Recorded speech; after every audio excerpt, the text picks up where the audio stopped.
All right, the fantasy playoffs are quickly approaching. That's right. Last week, we brought you trades that we still think are very relevant. I think you should go check it out if you're looking for trade targets, trade for and away Yep. heading into the fantasy playoffs. But we also want to bring you some more options here in today's video. So we're going to give you 7 players on today's video and 1 tip in case you're trying to get into the playoffs.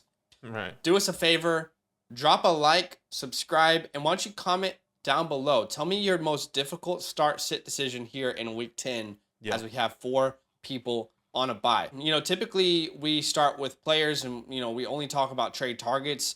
I kind of wanted to more bring an underrated tip or an ideology or a strategy for those of you who, if you are 3 and 6, if you're 4 and 5, if you're 5 and 4, you know, you're in that 7 spot, that 6 spot if you have a 16 playoff, you know, or same if you're in a 14 league and you're in that 5th or 4th spot as well. If you aren't locked in, then this is very relevant for you. For now, I'm calling this strategy the buy swap boosts. Okay, calling it the buy swap boosts. Now, maybe someone's already talked about this. I know I've heard people talk about it before. I'm not sure anyone's like had a name for it. So I'm calling it the buy swap boosts. All right, so here's the idea essentially, right? As of right now, there are still 16 teams who have yet to have their buys. This week, we have the Ravens, the Bengals, the Patriots, and the Jets who are going to be on their bye. Right. Beyond that, so from week 11 onwards, we still have the following teams who need to be on bye. The Jaguars, the Dolphins, the Seahawks, the Bucks, the Cardinals, the Panthers, the Falcons, the Bears, the Packers, the Colts, the Saints, and the Commanders. All of these teams still have buys. And if you think about that, that is a lot of fantasy relevant players. When you are in a dogfight every single week to try and make the playoffs, it is crucial for you to have your best players available. You do not want them to be on a bye week when you're facing that person who, if they beat you, could make the playoffs and you'll be out of the playoffs. So there are a ton of players that you're going to miss out in crucial matchups here, and you need them to win your playoffs. So let's try and make moves so we give our opponents the bye week when we play them in our matchups versus them. Right. Okay, so it's impossible to really do this the week of. So right now, if you're in week 10 and you're facing someone, and you have someone who's on bye, like no people are very aware of the week they're in. Okay, so right now we have the Ravens, Bengals, Patriots, Jets on bye. You can't send your opponent Joe Mixon if you have Joe Mixon this week because he's on bye. They know that. They're aware of that. But typically, people don't look beyond the week that they're in. Your average fantasy player, maybe you do, but your average fantasy player does not look beyond the matchup they're in, their week they're in. They don't know their players' buys and etc., that kind of thing. So from weeks 11 to 14, this is where you need to look at your matchups and try and see what sort of lateral moves you can make to put yourself in a better position in those matchups, okay? Let me give you an example. Alvin Kamara has a bye week in week 14. That is going to be an absolutely crucial week for a lot of people fighting to get into the playoffs to lock in that last spot, right? So what kind of trades can you make for Alvin Kamara with the person in week 14? You know that you have Alvin Kamara. You know that in week 14, he will be in a bye week, but that doesn't mean that your matchup in week 14 is aware of that. And they're aware of the importance of that, okay? So you go to week 14 on Sleeper or wherever you play, and you see who your matchup is. Now, you want to look at the players on their team and target a lateral trade. So, for example, Nick Chubb, Derrick Henry, these players are already on their buys. Their buys are completely done. So can you go out and make a lateral move? Maybe it's in a package. Maybe it's a 2-for-2. Can you get a Nick Chubb from them? Can you get a Derrick Henry, a Justin Jefferson, a Diggs? These players who have already done their bye weeks and will be available in that matchup. Not only do you give that player a bye week that you would have had, you also take a superstar from them that will be on your roster. So it's one of these chess, not checker moves. It doesn't need to be all that, drawn out, I guess, from what I'm trying to say here. But that is the ideology. Again, I'm calling it the buy swap boosts. But if you can put your opponent in a difficult spot and help you, rinse and repeat. Like, see how many weeks ahead you can do this for. Now, the last thing I'll say, and it's the most important thing, is you do not want to lose on these trades. You want to make lateral moves. You do not want to just trade and, let's say, go get a Chuba Hubbard for your Alvin Kamara Yeah. because Chuba could be available, for example. I don't know what his bye week is, but that's like what I'm trying to explain to you guys. You do not want to lose on these trades. Make sure they are lateral trades. If you can't do lateral trades, well, you tried your best. You did everything in your power to put yourself in a position where you could win those matchups. These are the small little things that you need to try when you are 4-5, when you are 5-4. You know, you're kind of that 3-6 team that you feel like every week is super important. These are the kind of strategies, the kind of things that could really, really help you. And I don't know if I've talked about before my 1-7 start last year, Badake, in our league, where I ended up winning out. I won 9 in a row and I won the championship starting at 1-7. Yeah. I used this strategy last year, and it was, I think, more than important for me to win every single week. If I had one loss for those 9 weeks, I would have been out. But point being, it's a strategy that absolutely can work. I've used it in my own leagues. Yeah. We have seen people use it. I have seen people in my leagues try and do it to me. I know a good friend of the show, SG, just tried to trade me Stevenson, and I know that I'm playing him next week, and he has Stevenson on bye. So like, it's one of those things where I think some people know about this, some people don't, right? So, and it's a really, really smart strategy. If you can pull it off, then you'll feel like an absolute genius. 200 IQ plays, chess, not checkers. So again, buy swap boosts. Again, this is really for people who are in the dogfight for that last spot in the playoffs, and it could potentially be very beneficial for you. Yeah, love the tip. Buy swap boost is definitely something I've done before, which I think I've done already so far this season, if I'm not mistaken, in maybe one of either our father leagues or our home leagues. I need to double check which one, but yeah, it's such a good strat. I love the tip. And I'll give you our first player in the video here. My first trade for a person is Allen Lazard.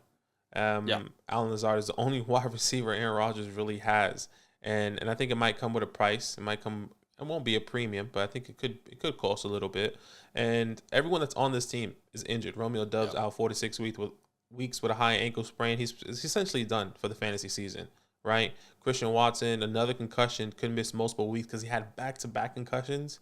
I think he might have to sit a week or two potentially. That's still not confirmed, but we'll wait and see what that looks like. Aaron Jones, and you know what's tough about that is he already had a concussion that he set out multiple weeks. Yeah, exactly. You have another one as a rookie just coming into the league. It's not okay. He could be out a long time. Yeah, it's not okay. So I mean, hopefully they take their time with Christian Watson to make sure he's back and right. Aaron Jones, he could be day to day. I mean, some good reports coming out saying that he could be coming back and playing this week. But we'll see. He could miss some time, and AJ Dillon is non-existent. You know, he's just not there. He's not part of this offense. It feels like, right? Look, Lazard has been consistent all year, and he hasn't been sexy. He has been a guy that's been putting, massive fantasy points. He's been a consistent, 11, 14, 15 fantasy points per game. He's averaging 14.6 fantasy points per game and 7.2 targets per game. He is wide receiver 17 in points per game amongst wide receivers, which I think is a little bit underrated. Top 20 wide receiver for Allen Lazard, flying under the radar in points per game. A consistent flex, a consistent guy that you can plug and play. Like Zach was saying with that tip, how many teams are on bye? Jags, Dolphins, Seahawks, Bucks, Cardinals, Panthers, Falcons. Like the list goes on, right? Allen Lazard can definitely fill in there. He is part of that bye package. He's part of that, but still, like he can help within that scenario. Right? Sure. So, and I think that's also really, really important. And the Packers have a terrible upcoming schedule, and that's either good or really bad. And in this sense, especially with no one else to help, that can actually be really good. That means Aaron Rodgers has to hyper target Allen Lazard. You have some other people that aren't going to be on the team, or that are on the team, that has to step up, and he's probably just going to start once again hyper targeting Allen Lazard, right? These are the couple teams that he's playing: the Cowboys, the Titans, the Eagles, and the Bears. All those teams actually don't give a lot of fantasy points to the wide receiver position outside of the Bears, if I'm not mistaken, right? And then he has the bye week and then the fantasy playoffs, which once again is probably not the sexiest schedule, but I think it's good for you once again because of the hyper target that's going to be coming. Romeo Doubs, dodgeball. He's he's probably done for the season, or for the fantasy season, 4 to 6 weeks, right? You're not going to be starting him anymore. So I think it's a good opportunity to go get Allen Lazard, especially with the wide receiver landscape and how it's looking right now. It's a bit up and down for some people, right? So players, give me Alan Lazard over these players. Michael Pittman, which a lot of could be on this list later on in the video. Rondo Moore, Gabe Davis, who's up and down, and now with Josh Allen with that injury, could he miss some time? What can happen? Maybe get rid of Gabe Davis right now, and then Scary Terry, in my personal opinion. Okay. Those are some guys I would personally, move away from and try to get Alan Lazard for, once again, a flex option, a guy that can help you in these bye-week crucial moments, and help you win your fantasy playoffs. All right, yeah, let's see what happens. Alan Lazard. All right, my first trade for target is DeAndre Swift. DeAndre Swift. All right, I know, it's been rough for Swift, but that is why there's a buy low opportunity right now. And I'm specifically doing this trade for people who are in a good position in the playoffs. If you are in the position where you're 6-3, you're 7-2, you're 8-1, maybe you're 9-0, and you're an absolute freaking god. Right. This is an ideal trade target for you in that scenario.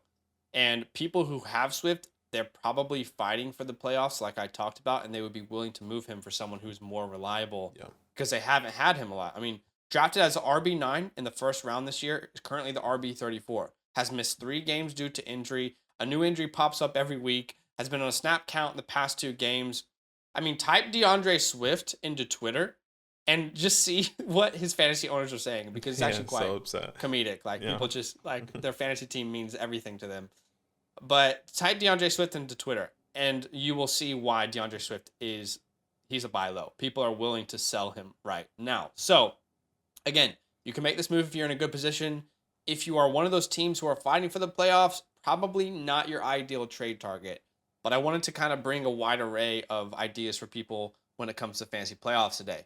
Do I really need to sit here and remind you who Swift is? Well, I don't know, maybe, but let's do it anyway. Swift was injured in week 3. But before that, in the first 2 weeks, he was the RB3 overall. In weeks 1 and 2, in fantasy points per game, he was 3rd, averaging 21.6 fantasy points per game. In rushing yards per game, he was 4th at 100 yards per game. In receiving yards per game, he was 11th. In yards per rush, 2nd. Yards per reception, 8th. Touchdowns, he was 4th. All this is amongst the running back position. Let's not forget who DeAndre Swift is. And honestly, as crazy as it sounds, at the time of us recording this, it was just right before Monday Night Football this week. At the time of us recording this, Swift has been a top 24 running back in both of the last 2 weeks when he's only averaging 8 touches per game. 8 touches per game, and he's still averaging an RB2.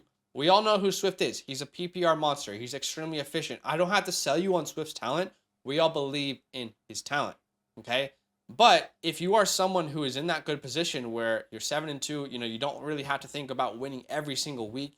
You can take a small little hit now.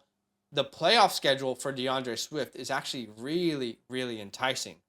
Just before the playoffs, he plays the Jags, who is a very good matchup, 9th most points in the position. Then you play the Vikings, who are pretty good against running backs. But again, that's a divisional game. Anything can happen. Then we have a look at weeks 15, 16, and 17.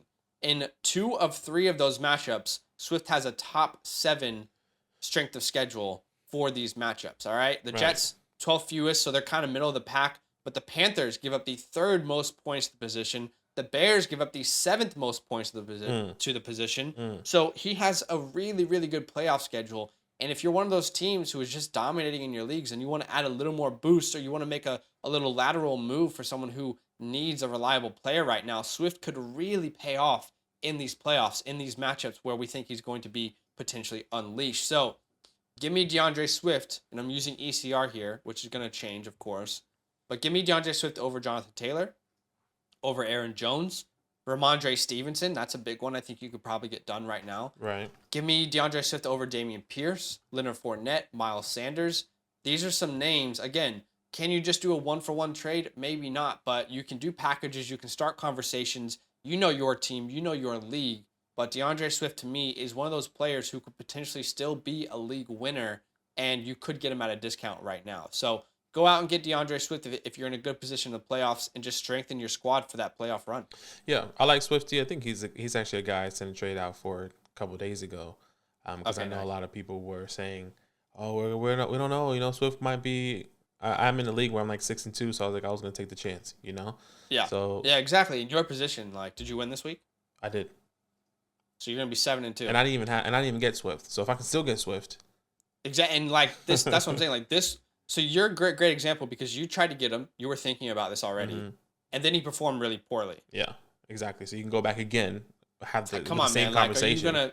Yeah, the owner of Swift is like, are you gonna rely on Swift? Yeah. Like, come on. Yeah, exactly. Yeah. Well, hopefully It's that extra owner, ammunition. hopefully that owner lost. I had to double check to see if he lost, because that's always hard when you try to get somebody. Say, Yeah. bro, you don't need him right now. Like you need to win. And then they actually end up winning in a low. And hopefully the owner isn't watching this video. I don't know how many of those boys Yeah. actually watch our videos. Probably. So I don't it's know. hard to say. My second trade for a target is Cordell Patterson again. I bought him last week. I'm going to bring him again because I think it's actually crucial. I do believe he could be a league winner. He came back from injury, and he's still.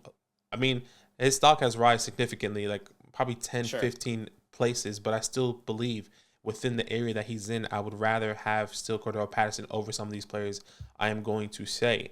So he did come back, picked up right where he left off, 13 carries, 44 yards, 2 touchdowns, over 18 fantasy points. One thing that I thought that was very interesting that I know a lot of people were concerned about was the opportunities that if he was going to be the lead guy. So, and in my opinion, he wasn't on the field for the majority of the time. I don't think the numbers are out. When I was checking, I actually checked this morning. He played 39%. Okay, amazing. So you played 39%, and I was trying to find it because I was prepping this morning and it wasn't there. So it must have just updated. Cordell Patterson, 39% of the snaps, and then Tyler Algier, right? So Cordell Patterson snap count versus Tyler Algier snap count 23. Cordell Patterson's route run 8 versus Tyler Algier 9. They both had 1 target. Cordell Patterson had 13 carries versus Tyler Algier 10 carries, right? Once again, Zach said he only played 39% of the snaps. What happens if he gets 50? What happens if he gets 60, 70, 80 and continues to go? That was my thought process last week. This is my thought process now. And you're probably that owner of Cordell Patterson saying, well, he got maybe two lucky touchdowns, and then Tyler Algier still out-snapped him, No, like they were working him in slowly and he still got you 18 plus fantasy points, right? So that's exactly what you want. And I brought this last week. The rest of the season schedule is kind of favorable for him at the moment. It's not a home run hit, but it is there. He does have that week 14 bye, which is a little bit crucial. But if you're in a winning position, a 7-2, a 6-3, or 6-2, or sorry, what is it, 7-1? 6-2? 7-2, 7-2, 6-1, 6-3. 9-0. Yeah, something like that. I think Cordell Patterson could be a good guy that you can pick up. Week 15 against the Saints, which once again I said last week, he had 22 fantasy points. Week 16 against the Ravens, will give the 14th most fantasy points to the running back position, and then the Cardinals the 11th most fantasy points to the running back position. Cordell Patterson is a great guy that you can come and pick him up and plug him into your flex or a low RB2 if somebody's struggling, So these are the players I would rather, or give me Cordell Patterson over some of these players. Najee Harris, Kareem Hunt, Jamal Williams, Tony Pollard, and Michael Carter. That's according to ECR, all those guys. And last week, it was Melvin Gordon's. It was like that low of the spectrum to where, like, see how high he jumped already just one game? It's going to continue. So if you get him now, once again, before the next jump, it'll be perfect for you guys. Yeah, it was a good call last week.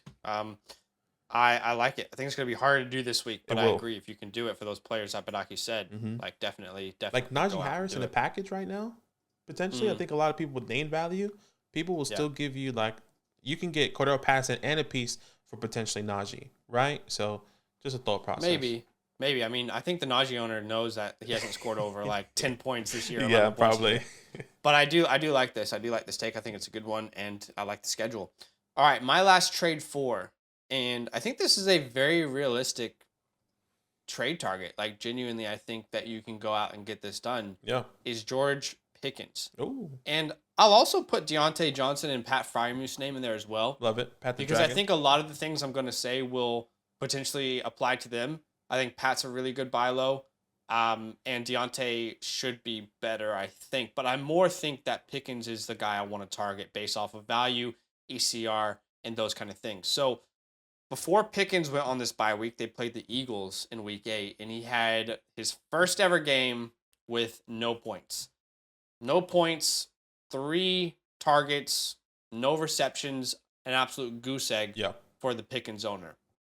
So I think there definitely could be people out there who right now don't know if they can even start him, which is understandable because he just laid a goose egg on 3 targets. Right. I think this is a player that people are willing to go out and potentially move for the right price. Firstly, why do I want George Pickens? Well, with Claypool moving on, there will be more opportunities arriving. Kenny Pickett has been, like his first action took place in week 4. So let's have a look at this team's target share since that time, since week 4. It's actually surprising to me because Pickens is the 4th of those 4 big names in target share, in targets per game. Deontay's top at 8.6. Pat is actually second at 6.75 targets per game. Claypool was at 6.4. Pickens was at 6.2. Again, the lowest of those 4, which was actually a little bit surprising to me. Right. But now you have those vacated targets. Claypool's targets of 6.4 targets per game. Those are up for grabs. And in case you're curious of what the stat line has been since week 4 with Kenny Pickett, it's been pretty rough all around. Deontay has been the wide receiver 47 in that time span. Pat has been the tight end 13. Keep in mind he's played 1 less game than everyone else though. Yeah. Claypool was a wide receiver 33. Pickens was a wide receiver 36. So I think, let me know in the comments below if you guys disagree, but I think we could all agree that the eye test alone and the overall feeling is that Claypool was by far the worst, not by far, but he was the worst fantasy option on this team. That's what it felt like to me. Okay. Like as far as consistency, someone that you felt like there was hope for going forward. Mm-hmm. Yeah. But somehow he was the most valuable player since Kenny Pickett has taken over. That touchdown definitely helped him. But those 6.4 targets that we talked about, those are vacated targets. Where will those targets go? Obviously, those aren't going to go all for just one person. It's not like George Pickens is now going to have over 10 targets per game, over 12 targets per game. That's just not how it works. But you have to anticipate that both George Pickens and Pat Freiermuth see an increase in their target share after losing Claypool to this team. That's just probably the natural reaction, the natural order for this team. A team which, by the way, is getting torched defensively, giving up the most points to wide receivers, top 5 to wide receivers, top 5 to running backs, giving up a ton of points on defense, so they have to continually throw the ball at a high volume. We could see Deontay's target share rise, but I find it difficult with him already getting around 8.6 targets per game that they will game plan around him even more. I feel like this is one of those trades where Claypool moves on, and now you're seeing the game plan kind of be more even for these 3, the Pickens, the Deontay, the Pat Freiermuth. So what could George Pickens do? Why don't you guys tell me in the comments, do you think it's realistic that with those 6.4 vacated targets, George Pickens could have, 1.8 of them? Do you think that's realistic? George Pickens could have 1.8 more targets per game. Is that realistic? I think it's realistic. You guys let me know. But in 2 games this year where he's hit that number, which is 8 targets per game, in those 2 matchups, he's averaging 6 receptions on 8 targets for 92.5 receiving yards, 15.25 fantasy points per game. That number, which is, again, what he's averaging if he is going to get 8 targets per game, that number, 15.25 fantasy points, that's currently equivalent in points per game to the wide receiver 17 this year. Is it crazy that he could get 1.8 more per game? You let me know. I don't think that's crazy. I think that should be potentially expected. Again, we have no idea how exactly it will play out, but it's pretty obvious that someone is going to need more targets in this offense, and I think Pickens and Pat could be a big, big benefit of those targets. Now, let's talk about the playoff schedule, because as much as I like DeAndre Swift's playoff schedule, this is even better. This is sexy all across the board. Right. And even if you're trying to get to the playoffs, let's look at week 13 onwards, okay? In week 13, he plays the Falcons. Guess what they give up? The most points to the position. Right. In week 14, the Ravens. The 4th most points to the position. Right. Then the playoffs start. In week 15, the Panthers give up the 10th most, the Raiders give up the 14th most, and the Ravens give up the 4th most to the position. He plays the Ravens twice in that little stretch there. So if you look at Pickens' schedule up until this point, it's actually been really difficult. It's been a really tough schedule. And that's going to change here very, very soon. Vacated targets, the schedule's increasing, the connection is there. It's a rookie wide receiver whose role could continually grow. Sound like anyone? Again, we've talked about trying to find the Amon-Ra St. Brown of this year. Yeah. I think that could be George Pickens. He's in a position where the trade clearly creates a pathway for him to see more opportunities. And as you guys know, I'm obsessed with him as a talent. I Right. think those opportunities could turn into really good fantasy performances. So give me George Pickens over the following players: Drake London, and I'm just looking at ECR. Can you do 1-for-1s for some of these? I don't know. But start a conversation. Again, remember, George Pickens dropped a goose egg last time he played. Drake London, Chuba Hubbard, Tyler Algier, Jeff Wilson, Damian Harris, AJ Dillon, Curtis Samuel, Darnell Mooney, Garrett Wilson. I will take George Pickens over every single one of those players. I have a friend, Tommy, your boy Bricks Bockley. I don't know if he's going to watch this or not. But I said to him this morning, like, how would you feel about a Mooney and Pickens swap? And the conversation wasn't, no, it's not going to happen. The conversation was, I'm interested. Let me see how Pickens plays without Claypool. So if Pickens goes out this week, Yeah. well, it's a problem, but also it's helpful to know that that is even a possibility, Yeah, right? 100%. If Pickens goes out this week and he has an 8-point 100%. game or something, and Mooney goes out versus the Lions and does incredible, like these are trades that you can definitely still go out and either get done this week or have a look at for the next couple weeks. Because again, where I really want George Pickens is from week 13 onwards. Everything I've been telling you guys today is all about the playoffs. So I really want him week 13 onwards, and I think you can get a deal done for Pickens at this point. Yeah, I love George Pickens. I love everything that he's doing. I mean, I think we both brought him at some point throughout the season, and now he's here. We have brought him at different points in the season, so we're all aboard. And he's one of those dynasty players I'm all in on. So I think we could see that a really good stretch here. Yeah, I love it. My last trade for Target, which sounds crazy, and it's even crazy to me that I'm bringing this in my opinion, is Jeff Wilson. And maybe it's the hype, maybe it's the recency bias, maybe it's I don't know. But I kind of like it. What I saw, I saw is like, holy shit! Like Jeff Wilson could be the guy here. Like genuinely, Jeff Wilson could be the guy in those stretch where he can be a top 10, 15, 20 running back if everything does really go right. Okay. And once again, this may be an overreaction, but one thing I went straight to was the snap counts of everything and what happened, right? So before I get into it, Jeff Wilson was on the field for 49% of the time. Raheem Mostert was on the field for 47% of the time. Jeff Wilson had over 16 fantasy points. Raheem Mostert had 8.6 fantasy points, okay? Jeff Wilson's snap count versus Raheem's snap count, 28-26. Jeff Wilson route run to Raheem. Jeff Wilson's 13 to Raheem's 12. Targets for Jeff Wilson 3, Raheem 1, and they both had 9 carries. What's crazy is that he is rostered in 50% of leagues. How do I know that? I did the waiver wire video. He was available in 50% of leagues, sleeper leagues. That means he's on your waiver wires right now. 1, you can still pick him up. And 2, you can probably trade for him because somebody that has him is not even thinking, well, maybe I can sell him high for something. Or maybe I can just get rid of him or whatever the case may be. I'm over here trying to get Jeff Wilson right now. And the rest of the season schedule, to be honest, is not the sexiest. But I do believe since this is a high-scoring team, he can catch the ball. He already ran more routes than Raheem Mostert. The whole concern coming into this year was that Raheem could get injured at any point in time, right? And also the backstory behind it. Jeff Wilson was with McDaniels in 49ers at San Francisco. He trades for him because he needs somebody. He gets somebody he knows, who knows the offense, who knows the run style. He gets Jeff Wilson. Yo, Jeff, come through. We're going to give you some opportunity. He got the opportunity. This is the first game he got. 49% of carries, already out-snapped Raheem Mostert. I think it's fantastic. Once again, the playoffs is not the sexiest. But I do believe if you need the opportunity to get a running back, in either our running back depth, whatever the case may be, maybe you have the bye weeks. And you're struggling with the bye weeks in the running back in week 14, whatever the case may be. Week 15 against the Bills to give it the ninth fewest fantasy points in running back position. Michael Carter and James Robinson just went off on them. They both had over 12, 15 fantasy points. Maybe that's a rare occasion. Week 16, he plays the Green Bay Packers, who's a middle of pack defense. And then week 17 against the Patriots, who give the second fewest fantasy points to the running back position. That's a divisional game, right? I am happy to go out and get Jeff Wilson for anything that I personally can right now, honestly. And I think there's opportunity for you right now. So give me Jeff Wilson over these following players: Antonio Gibson, James Conner, David Montgomery, which is crazy, Deontay Foreman, Khalil Herbert, AJ Dillon, and Clyde Edwards-Helaire. And that's all based on ECR.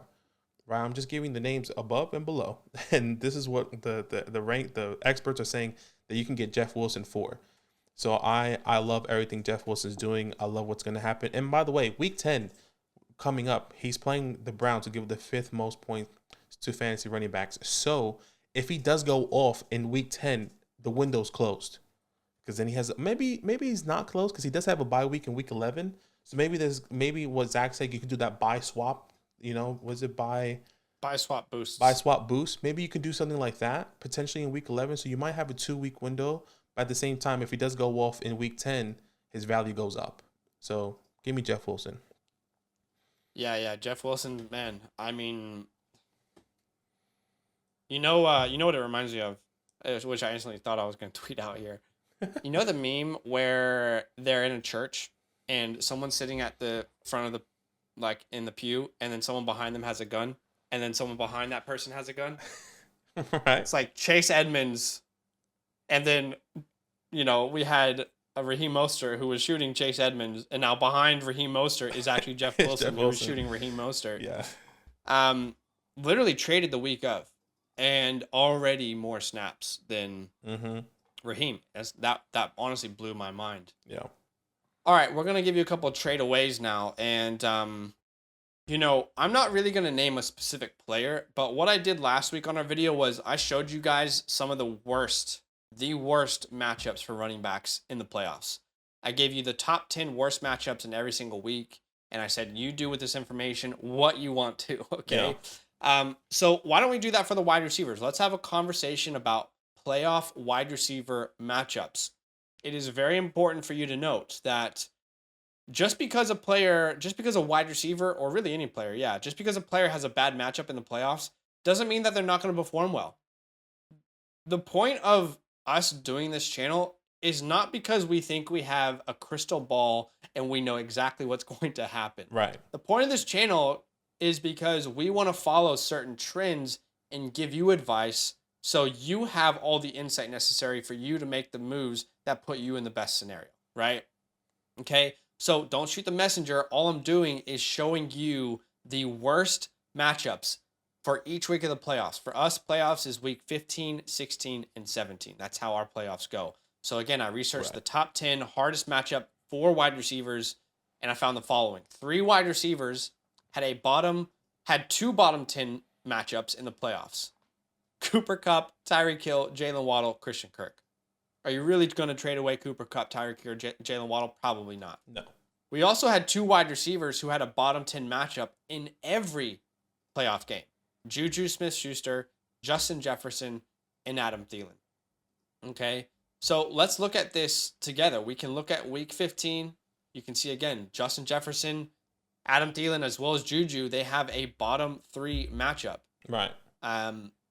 I know it's crazy to see the Texans up there, but the reason the Texans are up there is because most teams dominate them on the ground. They don't need to throw. Exactly. And you might think, well, that doesn't mean that my team's going to do it. What just happened with the Eagles?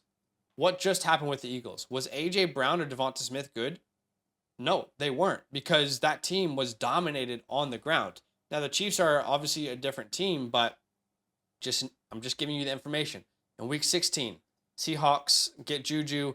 The Giants have Justin Jefferson, Adam Thielen. In week 17, Juju has the Broncos, who Pat Surtain is no joke. And then the Packers get Justin Jefferson and Adam Thielen. So, again, I'm just presenting information to you. Mm-hmm. You can have a look at all 10 of these matchups every week. You can see if there's any sort of moves that you want to make. Now, do I think you should trade away Justin Jefferson? No. Do I think you should trade away Tyreek Hill or Jalen Waddle? No, absolutely not. But am I intrigued at minimum of the thought of potentially moving Juju and Adam Thielen? Yes, 100%. No doubt. I am very intrigued at the thought of moving them. Now, Juju is an interesting case because since week 6, he hasn't scored under 18 points. Last week versus Tennessee, he had 12 targets. I mean, he's continually gaining trust with Patrick Mahomes, and Patrick Mahomes is pretty much matchup proof at this point. But when you look at ECR right now, there's a lot of names I prefer over Juju, which are right around him. And I think you might be able to look at some of these deals. Jamar Chase. I mean, again, if you're in a position where you're looking towards the playoffs, You can wait for Jamar Chase to come back in the playoffs. Deebo Samuel, Amari Cooper, who I love his playoff matchup. Tyler Lockett, Chris Olave. These are all names that I personally, and I have no idea what Olave is going to do tonight, but there's names that I personally am probably preferring over Juju in these fantasy playoffs. Right. Now, you can point to the Texans matchup in week 15 and say, I mean, look, Pat Mahomes is going to dominate the Texans. I get you. But how about week 4? The Seahawks have legit rookie cornerbacks that, like, Tyreek Woolen is a dog. Yeah, 100%. And you do not want to face Tyreek Woolen. How about week 17 versus Pat Surtain? I would consider Pat Surtain a legit lockdown corner at this point in his career. Do I want to go in if I make it to my championship in week 17 and have Juju face Pat Surtain? For me, no. Does that mean he's going to have a bad week? He could absolutely overcome it. He has Patrick Mahomes. But I'm giving you some information here. How about Adam Thielen? Adam Thielen is a name I'm more than happy to move away from. How about Brandon Cooks can I get for Adam Thielen? Can I get a George Pickens right now for Adam Thielen? A Rondale Moore, a Mike Williams, a Jerry Jeudy, a Hollywood Brown? I'll add to that list. So, again, I'm not saying you have to trade away some of these players. All I'm doing is giving you the information about these matchups, and now you can make the decision for yourself if you want to move on from any of these guys. Yeah, love the list, love all the people. It's going to be tough. And once again, Zach said a lot of people are a bit like naive. They're not necessarily looking at the playoff schedule, and they just see him like, they see them doing good. Someone like a Juju and be like, oh, I can get a Juju right now, not realizing who they're going against. So take advantage of those guys, it's a perfect opportunity. My trade away person, which is funny enough because I did this last night, Michael Pittman. And with all the news that has happened in the last 8 hours, the Frank Wright's gone. And maybe this is not the best. Can we talk about that real quick though? Like just an open conversation about that. 100%. What the hell? Like how the hell is Jeff Saturday a head coach in the NFL? Exactly. I'm genuinely blown away. No college experience as a coach at any point. Not even as an assistant. Nothing. No NFL experience as an assistant. Not even like the offensive coordinator, defensive coordinator. No one. Not even like the defensive line assistant. Not even the defensive line coordinator. Nothing. Like he's never he coached high school football and he's been an analyst on ESPN. Bro, I was watching. How? I was watching Pat McAfee and Ian Rappaport. I don't get it. Ian Rappaport was like, "This is a genuine question, Pat. Did Jim Irsay call you?" I was like, because it was like, how the hell is this possible? Like even Ian Rappaport was like beside it. It was like, that makes no sense. I genuinely, I don't know, and you guys let me know in the comments. I cannot remember a move like this ever. Like in my time really covering the NFL closely, I cannot remember a time when someone who has 0 years of experience in the NFL or college football as a coach has been given a head coaching. It would have been weird if Jeff Saturday was even a coordinator. It would have been weird if he was even hired as a coordinator. Yeah. You're like, but how? You haven't even been an assistant yet. Yeah. Anyway, it is weird. Look, it was weird that it all happened, and Michael Pittman was my trade away guy. And the thing that I had down was that this is probably the worst time, but I do believe the Colts are going full tank mode, which is clear because they're freaking have Jeff Saturday as a interim head coach, right? Currently, right now, the Colts are 3-5-1. Oddly enough, second in the AFC South. Sam Ehlinger is not the answer. Matt Ryan is not the answer. We all know Matt Ryan is a better quarterback for fantasy purposes. Do we see Matt Ryan come back? Potentially. But I think I don't want to bank on that, especially so close in the playoffs. If there is a Colts fan in your league or somebody, a Michael Pittman fan that believes that he can turn it around with Sam Ehlinger, or maybe even a Sam Ehlinger fan, I don't know how they could become one potentially. Are there Sam Ehlinger fans? Yeah, I don't want any part of it. Right, the last 3 weeks, Michael Pittman averaging 9.1 fantasy points per game. He's still getting the targets. He's still averaging 9 targets per game, but it's still very inconsistent with the quarterback that's under center, whether that is, in my opinion, Sam Ehlinger or Matt Ryan. So if Matt Ryan does come back, the opportunity, you're a little bit more settled, just a little bit, just because it's like, okay, maybe he can get me. We know the production that Matt Ryan can give to Michael Pittman. Yeah. But now I just don't want anything a part of this offense. And it might be hard to sell, but maybe you can sell them on the low for some of these people. And ECR is still up there, right? According to Fantasy Pros, you can definitely still get a couple people for the list that I have here. Give me Michael Pittman, or I'll take all the following players over Michael Pittman: Alan Lazard, Terry, Devonta Smith, Jerry Jeudy, George Pickens. He's currently, give me a second. I just wanted to pull this up because I didn't actually have it. He's currently the wide receiver 27. So it actually went down even lower, right? Deontay Johnson is on that list. Cortland Sutton is close to that. Is this ECR? Yeah. Okay, right. I just want to clarify. ECR, not his current ranking. No, He's not currently his wide current receiver 17. Yeah, exactly. There's so many other people. Maybe a Tyler Boyd I feel a little bit more comfortable with, depending on, like you can package Michael Pittman based off name value. People drafted him as their first wide receiver. You can definitely get something out of Michael Pittman right now. So if you can trade Michael Pittman for something, especially in the flex option, a low end wide receiver 2, if you're struggling, whatever the case may be, I'm getting rid of him. But it's so weird that all happened overnight. And Jeff Saturday is the head coach. Did you give us names yet? Yes. Names that you'd be looking at? Yeah, I said Alan Lazard, Terry, Devonta, Jerry Jeudy, George Pickens, and Cortland Sutton was on that list because ECR updated Deontay Johnson. Sure. I mean, they're even saying Jamar Chase is really close to him.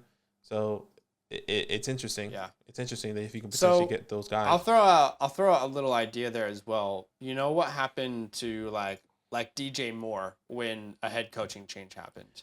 Exactly. And it was a good matchup. Mm-hmm. I almost wonder if you want to wait till after this week to make this move, because they have a pretty good matchup versus the Raiders. Mm-hmm. And I just wonder if maybe because that coaching change is going to happen, the team typically rallies around the team. And maybe, something could change there. But you're right. I mean, if you can get any of these players now, you can go ahead and do it. But maybe that's an idea to monitor as well. You don't want to force it if it doesn't work either. Yeah, agreed. I agree. Yeah. I don't want to say that it's happening for sure, but how is this not tanking from the Colts? Because you hired someone as a coach who has literally no experience in the NFL or college. He's been an analyst on ESPN. Just because you're an analyst on ESPN does not mean you're a head coach. He wasn't even part of the team, was he? No. He wasn't part of the team. I think he was a consultant for the Colts. I think he was a consultant. So the defensive coordinator is Gus Bradley. Doesn't Gus Bradley have head coaching experience? I believe so, but it would have made more sense with him. I mean, and the other part of this as well is not even just Jeff Saturday. It's Sam Ehlinger. I don't think you could point... And look, Colts fans are going to watch this video and say, Sam's not the problem. Well, he's not the answer. He's not helping. He's not the problem, but he's not the answer. He's not the answer. And I don't think any single person in that organization really thinks he's a starting quarterback. I think they know how bad he is, and they're starting him on purpose because they don't want to win games. You're telling me that Sam Ehlinger is going to win more games than Matt Ryan, than Nick Foles? I don't think so. This is weird vibes, man. This is weird vibes. What's interesting is that they're still second in the AFC South, and it's hard to lose games in that division. They're currently, if the season ended today, they will have the 14th pick in the NFL draft, which is still not in contention to get a top quarterback like CJ or Bryce, or maybe not even potentially Will Levis, right? So they're really trying to lose right now, and the divisional opponent already has the first round pick. How does Jeff Saturday even come into this building and get the respect of these players? Not that they don't respect him as a person, but dude, you've literally never proven anything as a coach at all. They haven't. It is a mind-blowing move. I don't understand it. But as always, if you guys have gotten to this end of the video, we always like to ask you a question. I'm ready for it. It's the most important question that you'll see in this entire video. We've talked about your top 5 candies, your top 5 drinks. I want to go, if you've come to this part of the video, why don't you comment down below? Tell me your top 5 movies of all time. Your top 5 movies. Okay. Now, I don't know if I can give you my top 5 straight off my head, but I will tell you 3 movies that are absolutely without a question in that category. How about 7? Have you ever seen 7? What's in the box? Prisoners. Incredible movie. I like thrillers. And then this is probably, a lot of people won't like that I have this so high up, but 1917, the war movie about World War I, which was one shot. Filmography in that, the filmography in that film is incredible. I remember watching that film 5 times in theater because I had AMC A-list in America and I could see it for free. I absolutely obsessed with that. That's my favorite war movie. 1917. I thought it was incredible. The story was great, beautifully done. Some of the best filmography I've seen ever. Those would all be in my top 3. Okay. Do you have a couple movies that I do. I think the first one that comes to mind is Interstellar. That's definitely my favorite movie. Which one did you say? You cut out. Interstellar. Okay, yeah, Interstellar. I'm like a massive like Christopher Nolan fan, so like yeah, I love like Interstellar. I really like Dunkirk, which is Forrest to the Forest Leader. Forrest to the Forest Leader. Yeah, I mean, there's so many good ones. Like, not this is. He's not. Don't watch Dunkirk, by the way, at night if anyone in your house is sleeping. No. Has that happened to you? It's just not a good movie to put on if anyone's trying to sleep. I can't really think of another one. I'm trying to think of genres. You know, like, I think of like Superbad as a comedy. I think of Hot Rod as a comedy. I think of. Got to put Step Brothers in there. Step Brothers. Yeah, you know, like I could probably give you top 5 if we were to really take our time and break down genres. Sure. But those are the ones that come to mind really fast. Yeah, I think they're all pretty good. Let us know if you're seeing Black Panther this week. I'm seeing it on Friday. I think you're seeing it on Wednesday night. Mm-hmm. But anyway, guys, drop a like, subscribe, comment down below any questions, and your top 5 movies. And we'll see you next week. Yo, what's good? Thanks for watching. We got a lot more videos. A lot more. If you want more videos. Watch it. You can also subscribe. Right now. If you want to. You need to. And lastly, don't forget that you can sign up to support the show and get exclusive content by going to patreon.com/FantasyLand fam.